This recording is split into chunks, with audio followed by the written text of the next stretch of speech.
falar aqui do Nicolas. O Nicolas foi condenado num caso aí que vai servir de base para o STF também condená-lo. Então a prisão do Nicolas está se acelerando. O que aconteceu? Aconteceu que o Nicolas era vereador de Belo Horizonte. E em Belo Horizonte, como vereador, ele tinha como colega a Duda Salabert. E a Duda era chamada pelo Nicolas de ele. A Duda é uma mulher transgênero e ela tem que se referir a ela como mulher, é a Duda. Mas o Nicolas dizia que não, ele é homem, ele é homem, ele é homem e eu vou chamá-lo de ele. Pois bem, tem um problema, é crime, coisa. E o pior, o crime de transfobia é equiparado ao crime aí de racismo e dá 5 anos de jaula. Jaula. A Duda processou o Nicolas não apenas pedindo indenização, mas também na esfera criminal. E o Nicolas foi condenado em primeira instância.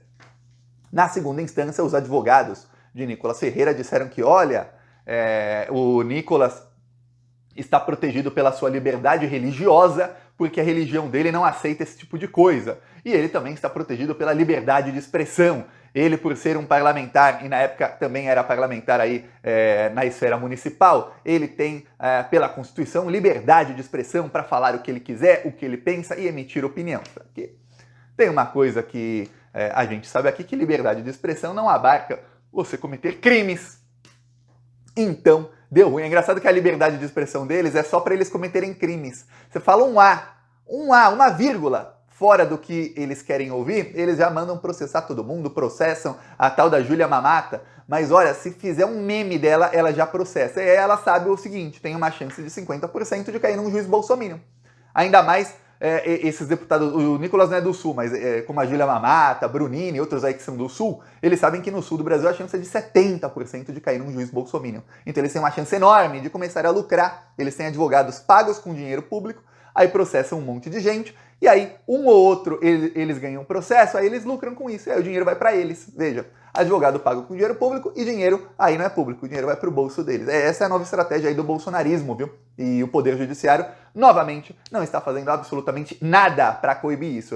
Caímos todos aí na sorte de ter um juiz que seja bolsonarista ou de não ser bolsonarista. O meu processo, por exemplo, aí, da investigação que o Flávio Bolsonaro fez contra mim, no Rio de Janeiro, a promotora era amiga do advogado do Flávio. O juiz não era, mandou o caso para São Paulo. Em São Paulo, a promotora mandou arquivar e mandou para a polícia. O juiz viu que a promotora mandou arquivar e fez, sabe o quê? Mandou para outro juiz, para ver se aí cai com outro promotor. Quem sabe o promotor é bolsominion. Então veja, quando cai num juiz bolsominion, o juiz faz de tudo para ferrar a pessoa, não interessa a lei. Essa é a liberdade de expressão que eles defendem. Pois bem, eis que a Duda processou o Nicolas, ele foi condenado em primeira instância, aí ele meteu essa aí de que, olha, eu tenho liberdade de expressão plena e pura e eu posso falar o que quiser. Só que não convenceu o desembargador não, viu?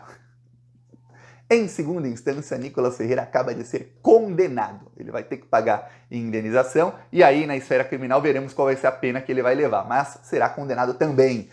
Aí tem um problema, o Nicolas vai ter uma condenação por transfobia. Então, o que vai acontecer é o seguinte, lembre-se, foi oferecida a denúncia da Procuradoria-Geral da República contra o Nicolas Ferreira pelo caso da Nicole.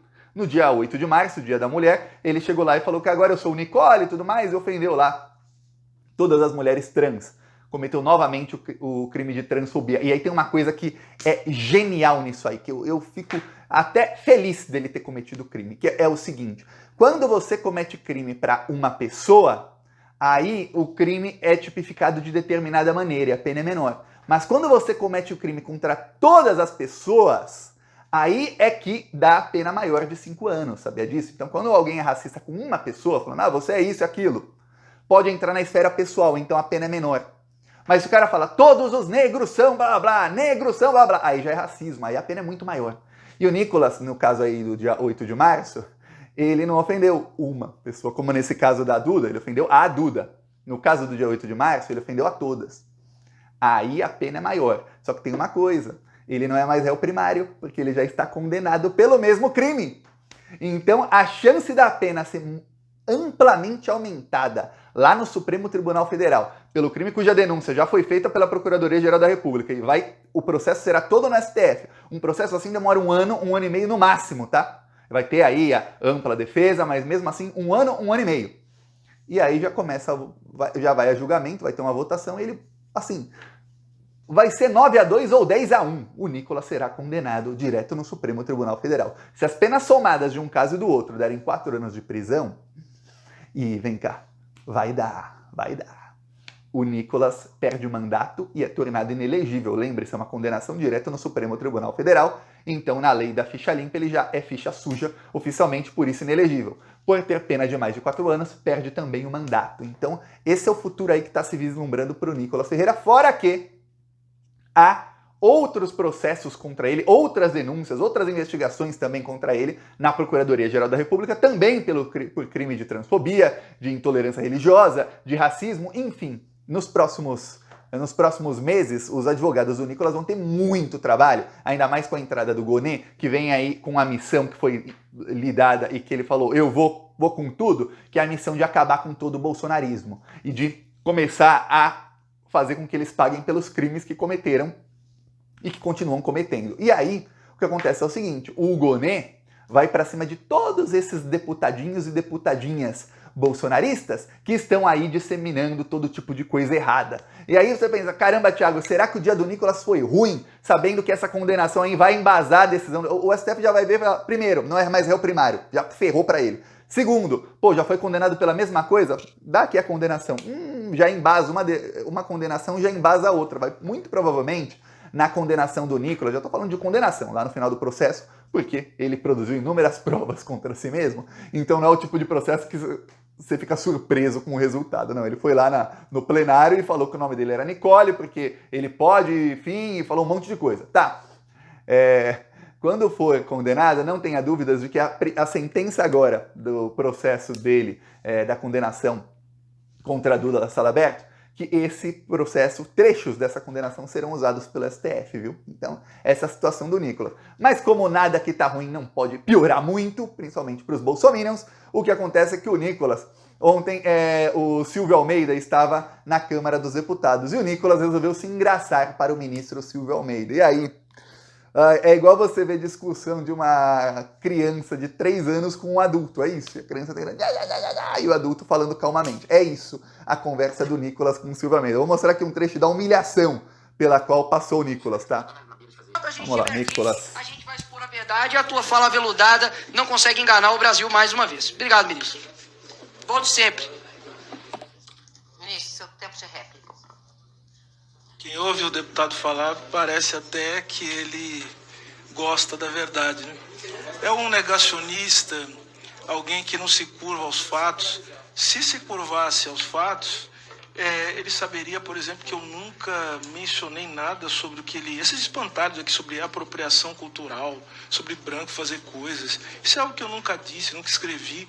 O senhor criou um espantalho a meu respeito que não tem nada a ver com aquilo que eu sou e aquilo que eu faço. Eu acho curioso também o senhor se preocupar com prisão, né? Porque eu me lembro que quando iniciei o projeto de olhar para as condições do sistema carcerário a partir das decisões da Corte Interamericana que apontavam os piores lugares, o que me chamou a atenção foi que muitos dos senhores começaram a falar que eu ia fazer rolezinho nas prisões e criticando. E agora que estão sendo presos, estão sendo condenados, estão nas cadeias que o próprio Supremo Tribunal considera que são um estado inconstitucional de coisas, são verdadeiras masmorras, agora os senhores se somaram na luta pela dignidade do sistema prisional. Eu chamaria isso de hipocrisia, chamaria isso de alguém que não se curva em relação aos fatos. Ministro. Eu tenho uma visão de mundo. Eu vou ter certeza que... Ainda é que interromperam o Silvio Almeida no meio da fala. Obrigado, ministro. Porque senão ele ia engatar uma terceira e quarta marca ali e ia ser pancada no Nicolas. Peço aí sua inscrição no canal pra gente continuar combatendo esse tipo de lixo tóxico. Falou!